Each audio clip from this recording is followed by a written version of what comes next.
Great to meet you, mate. Good to see you, Duane. How you doing, man? I'm good, mate. It's freezing here. You've picked a better Oh, time to really? get down. Oh, it's awful. It's sweating in Yeah, here, but I've got the opposite thing here, man. Like we've been having heat waves in London for fucking weeks and weeks now. It's miserable. oh, mate, I Not prefer trade. I prefer the heat. But hopefully it's sunny by the time you get down here. But Matt, it's great to talk to you, mate. Uh, we're here to talk about this tour. You're celebrating 20 years of Poison. Yes, sir. It's a massive milestone. I don't know, like when you first sort of put that stuff out, that amazing album, did you think for a second that you'd still be doing it 20 years later? We like 20 days later was like the perspective of we were living at back when that stuff was happening. You know, what I mean, we had no kind of we just know what was going on. You know, we was just like four dumb boys in the Welsh Valleys that just had a dream, had a moment. We were given this opportunity, we created it, and off we went. And there was just no looking back. We were just holding on tight for dear life. We weren't actually able to live in the moment just because of how chaotic it was that moment. It was just bananas. You know, we hoped that the UK would kind of blow up a little bit and then it would trickle through into Europe and across the planet, and eventually maybe a couple of years later, album number two, have that platform. Like, nope. It was chaos, you know. We were just holding on for dear life, and we went on tours. And whilst we were on tours, we were being offered other tours by like Metallica. We were on a Metallica tour. They were like, "Iron Maiden's on the phone. Do you want to go to North America?" We're like, "Sure, why not?" And yeah, and that was kind of it for like 2 years. So yeah, it was I, wild, man. It I was remember amazing memories, though. It was chaos. I remember that whole time and like the way you just exploded on and like I was an avid reader of Metal Hammer and I just remember like every month you guys were getting pages and pages of Yeah. and all this sort of stuff. And even today, like that music still holds up to the point where you've entered meme culture now. There's a meme going around of I don't know if you've seen it, the astronaut, and he's talking about he's crying in space. Oh yeah, yeah, You yeah, can yeah, in space, except tears don't fall, and then it's you. They crash around me. So yeah. I've seen it. even 20 years later, like that music still strikes a chord. Like, and I gotta admit, like the tour announcement, it caught me a bit by surprise. Like, obviously, there's been a lot of press around the departure from the Trivium tour, and you were going into the Mhm. studio and all that sort of stuff. So, but now you've announced this tour, you're coming down with While She Sleeps and Devil Wears Prada. I'm wondering, what is it about Australia that you don't want to share us with the lads from Trivium? It's nothing. It's just we want to be there for Australia. I Yeah, mean, this tour is, it's what we did with those guys is has been done. You know, we're hitting the studio next Friday to yeah, start the process of the new album. A lot of people online obviously are not happy about it because they assume something has been said that was taken out of context, but it'll all become very clear soon when something else is announced. So we're in the vicinity of Australia, yep. and whilst we're in that vicinity, it was the perfect opportunity just to come and hop over and see you guys. So people will connect the dots when that is announced very shortly. Oh, that's So awesome. this other show was booked Yep. whilst we're in the area. We thought it's now or never. Let's speak to people like Chris and see if we can get some venue availability while we're there. And we did. And here we come. Oh, mate, like I got messages from old mates who, remember when you come down for the first time in 2007. And I went through and I thought, you guys have been here quite a bit. This is your 10th, correct me if I'm wrong, this is your 10th trip to Australia. You've, Oh, I couldn't tell you. It wouldn't be too far off that. Yeah, I mean, like 20 years is a long time to do some trips, you know. yeah, So yeah, it sounds a lot, but there's been a lot of time has passed, you know. So of yeah, but course. we haven't done a proper headline show since I think 2016 actually. So this Yeah. will be a vibe, you know. Yeah, that's right. You've done, I think, with the 10th visit, you'll have split them evenly between headliners and festivals. I mean, you've done the big day out, of Gotcha. course, which Yeah, man. which is a badge of honor these days. Like that doesn't exist anymore. Like I was watching the video the other day of you guys playing that festival. I remember being there and thinking Yeah. that can't have been what 16 years ago. Unfortunately, yeah. Yeah, my in my parents' place, my dad, he has his kind of like his TV room in their house. And we have a huge canvas on the wall of the Sydney one, A Big Day Out, the first time we played. Yeah. And it's in like black and white, and it looks like a proper like Ross Halfin style shot, you know? It's like wow, we looked so different, and just the I don't know, just the world looked different, you know? It's just amazing. It looks so old school now, but a beautiful Yeah, of moment. course. Still remember it, you know, it was mad. Yeah, but well, you said you're about to hit the studio and record the album, so I imagine you've got some songs up your belt. Will be we be hearing any of the new stuff when you come down? I think it's just going to be too early. We're not going to be starting releasing singles till probably about February, March next year. Yeah, So I think to kind of leak something out this early, as much as we want to, you know, I just think it's going to be too early, and it would kind of annoy some people. So yeah, yeah, we need to hold those cards close to our chest. Unfortunately, that's kind of the annoying part about being in a band and starting that process. You can be sitting on an album finished for 6 months. You can't talk about it. You can't let anyone hear anything, and it's kind of torture, but it's part of the process. So yeah, I don't think it will happen. But we've got such a back catalogue to select from. I think people will not be kind of disappointed to hear.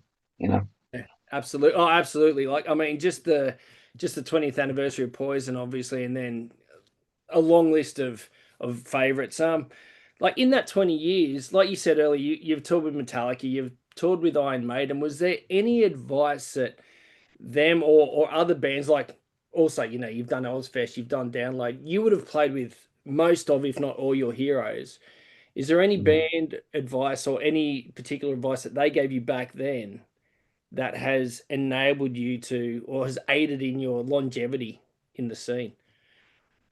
Um, there actually wasn't, but I kind of take that almost as a compliment that they kind of just like, they don't need to be told anything. They're just doing their thing, and it's organic, and they're hungry, and they're creating stuff which people are loving.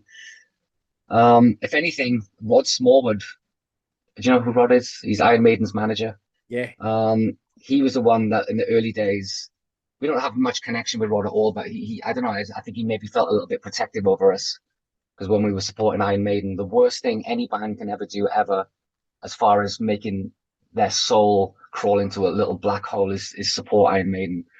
It's an experience. um, and we know so many bands that have had that honor of doing that, and everyone has the same experience.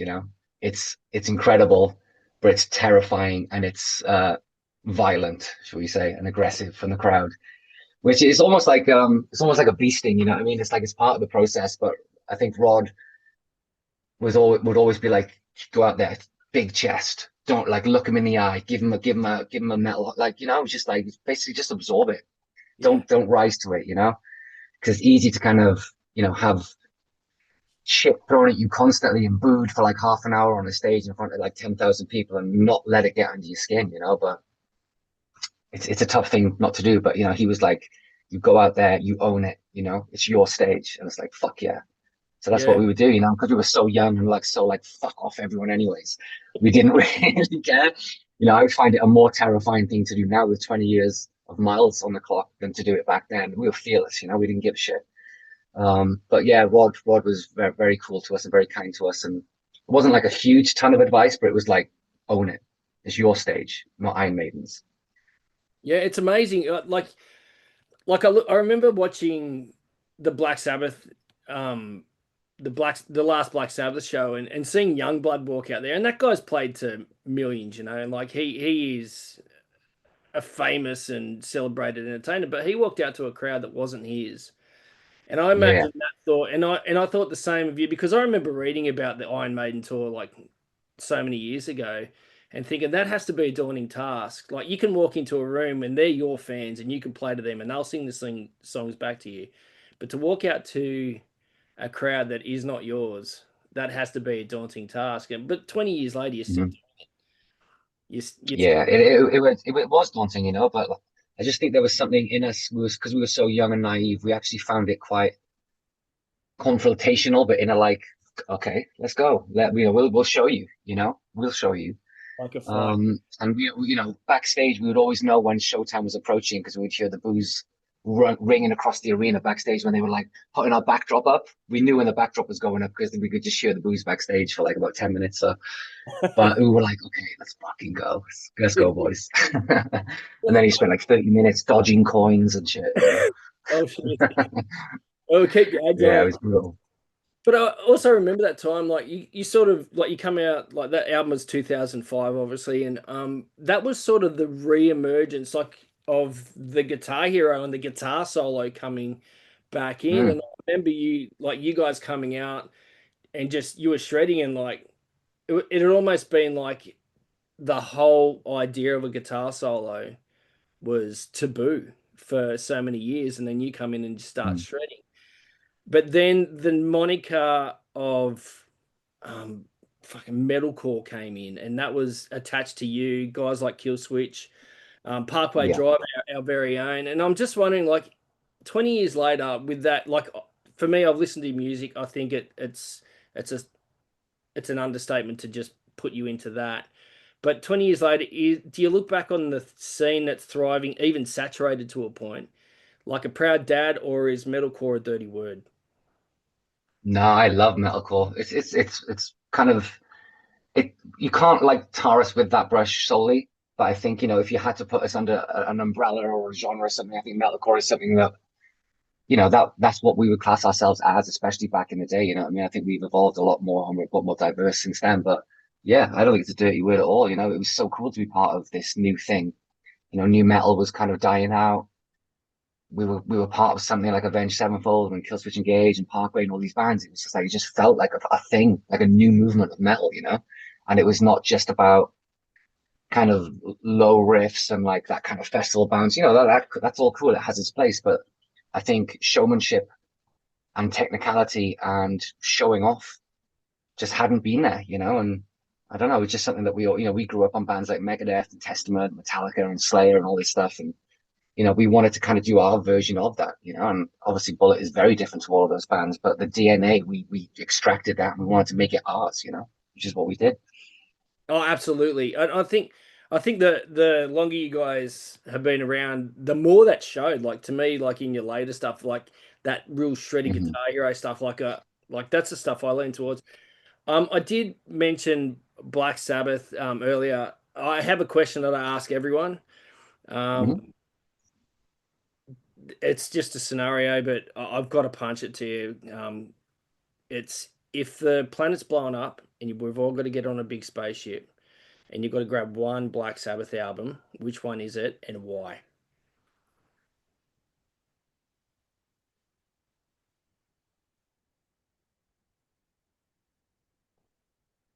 God. That's usually where Uh, some sorry. that's usually where people swear. Yeah, I don't know. I'm going to be totally honest here. I never really grew up on Sabbath, so I'm not the biggest fan or the best person to probably ask that question. Obviously, I'm very much aware of the history and the innovation of heavy metal and the creation of it and all that kind of stuff, you know what I mean? But I was more of an Aussie fan, if I'm going Oh, to be honest. Yeah, I grew up in there. I kind of latched onto that stuff where Osmosis came out, for example, like with Perry Mason and the Zach Wild track. That was kind of my era. And I yeah. never really went back. Um, which is I should probably hang my head for that. But I did, yeah, I don't know. But one of the first ever songs I did learn to play on the guitar, and this is no bullshit, was Paranoid as well. Oh So wow. yeah, I still remember how to play that now. It's not the most technical thing, but it has a place in history. You know. Oh. So I don't know. To answer that question, I don't know. Yeah, without being disrespectful, I just don't know. I just Well, don't know. what Aussie album would you take with you then? Yeah, I think osmosis for me was it's just because that's what I discovered. It wasn't like something that was forced on me, or I discovered that. And Zach Wild was always has been one of my guitar heroes. Him, Kirk Hammett, and a guy called Rich Ward from Stock Mojo. Those are my three guys. That's how I learned to play guitar. Was those three guitar players. So yeah. So that era for me was just wicked, and I think Zach's sound was what attracted me more than anything else to Ozzy. Yeah. Again, without sounding disrespectful to Ozzy, because we're a fucking legend. But I was always focused on guitar. I never wanted to be a vocalist in the band. I was a guitar player. I wanted to fucking play guitar. you know, and but then I heard Perry Mason, I think it was like Headbangers Ball or something back in like the early 90s, and it was like, fuck, who's this dude? And it was Zach Wild and it was Ozzy, and yeah, and that's kind of what I loved. That was my jam and my era. Yeah, 100%, man. Like when I first heard Miracle Man, that was it. That turned another page in my book. I loved it. So, Yeah, dude, cool, man. mate, I am we're dead out of time, but mate, I've got to tell you, genuine honor to talk to you, Matt. Like I said, Oh, thank you, man. been following your shit for 20 years, and to get to talk to you is yeah, it's a box ticked in my book. So, and Oh, I love that. Thank you so much. I'll tell a few mates tomorrow, and they'll be spewing that they weren't here. Hey, mate, Cool, man. Well, hopefully see you at the show, man. hey, bloody oath, I'll see you in October for sure. Wicked. Sounds great, man. I'd love to meet you in person. It'd be great. That'd be great, mate. Thanks heaps, man. All right. Cheers. No worries. Cheers, man. All the best.